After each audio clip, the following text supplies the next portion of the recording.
all over the world. Millions of young people took to the streets, and they were joined by their parents' generation and their grandparents' generation, and they spoke with a single voice. And what they said was clear and compelling. It's our turn. We're a new generation.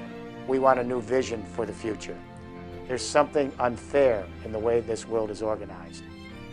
Why isn't there no jobs for young people? Why is it that the economy is collapsing? Why is it that this beautiful planet we live in is deteriorating and we are now threatened as never before? We are ending a great industrial era based on fossil fuels. When oil went up to $147 a barrel a few years ago on world markets, all the other prices in the world went up because everything's made out of fossil fuel. Pesticides, fertilizers, construction materials, power, transport, heat, light, all of it. First, we need to understand that the second industrial revolution based on fossil fuels is now sunsetting. The energies are getting too expensive: coal, oil, gas, uranium. And now the technologies based on those energies, they're very old. They have no multiplier effect. And the entire infrastructure of this civilization based on these carbon fuels is now on life support. Fossil fuels are the most elite energies in the world. They're not found everywhere. They're only found in a few places. So they require huge military investments to secure them. They require massive finance capital from banks to organize them from the wellhead to the final user. The result is the second industrial revolution has created a top-down, centralized energy regime and economic structure unparalleled in history. And today, at the end of this second industrial revolution, 3 of the 5 largest companies in the world are global energy companies. And underneath these companies are the large banks that finance this second industrial revolution energy infrastructure. And under the banks are 500 or so global companies who feed off the oil spigot from telecommunications to transport.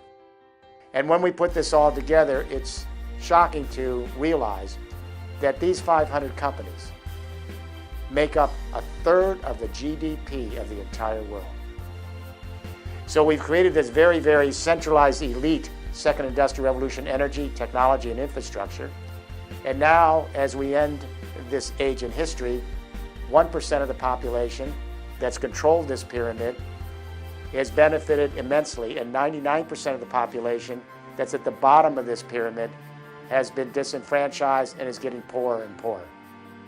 What do? We need a new way to organize society based on justice, inequity, and sustainability.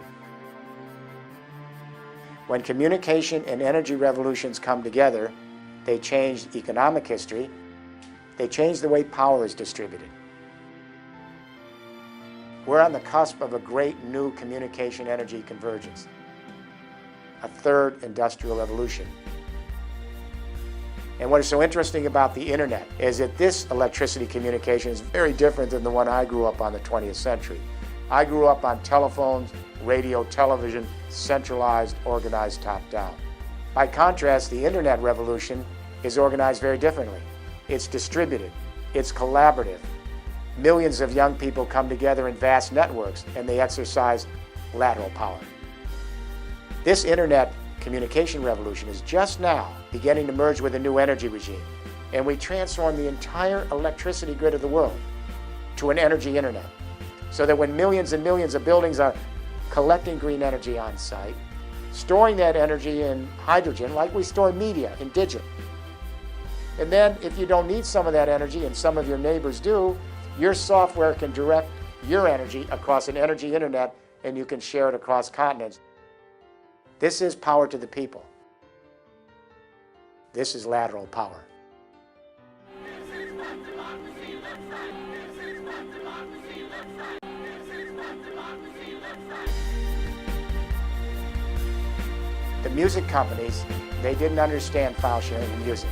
When millions and millions of young people began to create software to distribute and collaborate and share their music in vast networks, the music companies thought it was a joke. Then the music companies went out of business.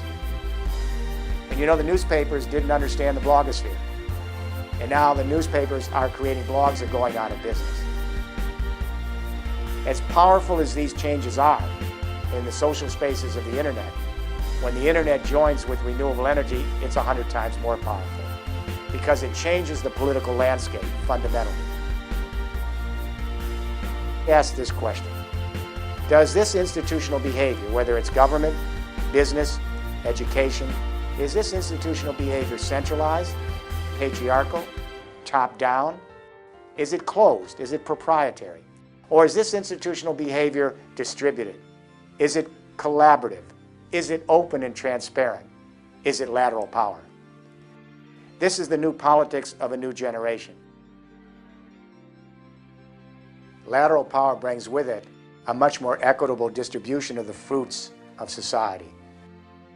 Because when millions and millions of people are sharing their energy, their resources, their economic wealth, we create a good quality of life. Nobody's left behind. We all become entrepreneurs, but we all collaborate in social networks. This is the way a decent, humane economy should operate on this planet. Then we won't have the 99% versus the 1%. We'll have the 100%, living together in a just and sustainable world.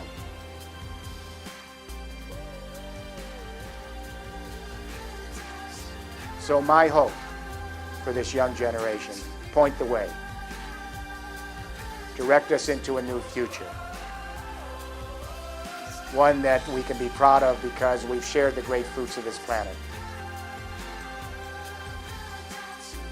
We've protected the interests of our fellow creatures.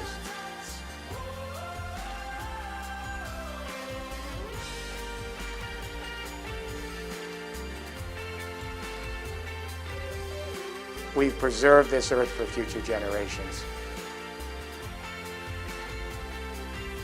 We've made a better world.